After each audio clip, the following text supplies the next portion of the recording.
नमस्कार, शारदा डायरीज में आप सबका स्वागत है। प्रज्ञा की सरकारी नौकरी ने उसको और सब घर वालों को आश्वस्त कर दिया कि उसकी शादी में तो कोई दिक्कत नहीं आएगी। इतनी अच्छी नौकरी और सैलरी है, कई रिश्ते आ जाएंगे।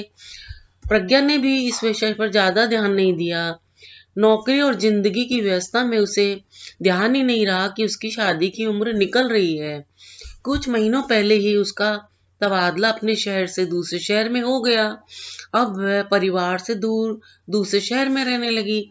वह हर शाम सोसाइटी के गार्डन की एक साइड वाली बेंच पर अक्सर उदास होकर कभी कभी सोचती, मम्मी पापा जब शादी की बात चलाते तो मेरे मन में यही आता, अच्छा कैरियर है, पर्सनैलिटी है, हो जाएगी शादी। यह सोचकर इतना वक्त बीत गया और अब कौन मुझे समझेगा, कौन देगा अब मेरा साथ। ऐसे ही विचारों को मन ही मन बोलती और ऐसे अनगिनत सवालों के लिए वह खुद से ही पूछती कि उसके पास अब कोई इनका जवाब नहीं है। तभी अचानक एक आवाज सुनाई दी, मैं दे सकता हूँ आपके सवालों का जवाब प्रज्ञा जी, अगर आप चाहो तो। जी आप? प्रज्ञा ने हैरान और आश्चर्य से पूछा। उस अनजान व्यक्ति से अपना नाम सुनकर वह हड़बड़ा गई। प्रज्ञा की परेशानी उसे देखी नहीं गई तो वह बोला, मेरी दीदी उस सामने वाले ब्लॉक की 11वीं मंजिल पर रहती है, मैं उन्हीं के साथ रहता हूँ। अक्सर आपको ऐसे उदास गुमसुम बैठे देखता हूँ, तो मैंने अपनी दीदी से आपके बारे में जान लिया। प्रज्ञा कुछ बोलती उससे पहले ही वह उसी बेंच पर बैठ गया। प्रज्ञा ने उसे ध्यान से देखा। वह आधुनिक संस्कारी लड़का लग रहा था। प्रज्ञा ने पूछा, क्या नाम है तुम्हारा? मेरा नाम मनीष है। मेरी दीदी आपके ऑफिस में ही जॉब करती है। दीदी से बोलकर आया था कि आज आपको हैरान करूंगा। इस पर दीदी ने कहा, प्रज्ञा किसी भी बात से हैरान परेशान नहीं होती। प्रज्ञा थोड़ा मुस्कुराई। मनीष बोला, मेरा अभी 2-3 दिन पहले ही इस शहर में ट्रांसफर हुआ है। अभी मैं दीदी के साथ ही कुछ दिन यहाँ रहूंगा और उसके बाद मैं अपनी कॉलोनी में अपने मकान में चला जाऊंगा। और थोड़ी देर बाद बात होने के दोनों की कुछ और विषयों पर बात हुई। मनीष ने बातचीत के दौरान कई बार प्रज्ञा को नाम लेकर संबोधन भी किया। अपना नाम सुनकर प्रज्ञा को अच्छा लगा, वरना अब तक तो प्रज्ञा को मैडम या प्रज्ञा दीदी ही सुनने की आदत हो चुकी थी। मनीष प्रज्ञा से 7-8 साल छोटा था, फिर भी वह युवा संबंधों से अधिक मित्रता पर भरोसा करता था। तभी मनीष उठा और पास बिखरे कुछ सेमल के नारंगी फूल इकट्ठे करके लाया। और जब प्रज्ञा ने पूछा, ये फूल क्यों उठा लाए हो तुम?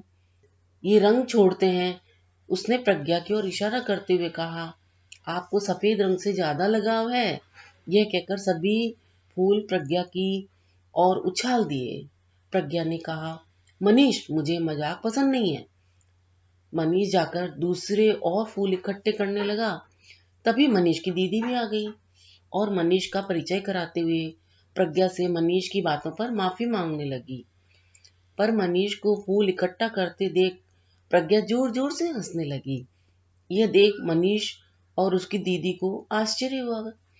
प्रज्ञा बोली, अरे माफी जैसी कोई बात नहीं, आज मुझे इस तरह से जमाना हो गया है। मनीष अपनी दीदी के साथ चला गया। प्रज्ञा घर आते समय कुछ फूल अपने साथ ले आई। घर आकर उसे उन्हें कांच के सुंदर बोतल में सजा दिया। मनीष को मौका देखकर अपनी दीदी नीता से शादी के बारे में उसने प्रस्ताव रखा। नीता के बहुत समझाने पर भी जब मनीष अपनी बात पर अड़ा रहा तो नीता प्रज्ञा के पास आई और मनीष से शादी का प्रस्ताव लेकर बोली। प्रज्ञा के बहुत मना करने पर भी मनीष अपनी जिद पर अड़ा रहा।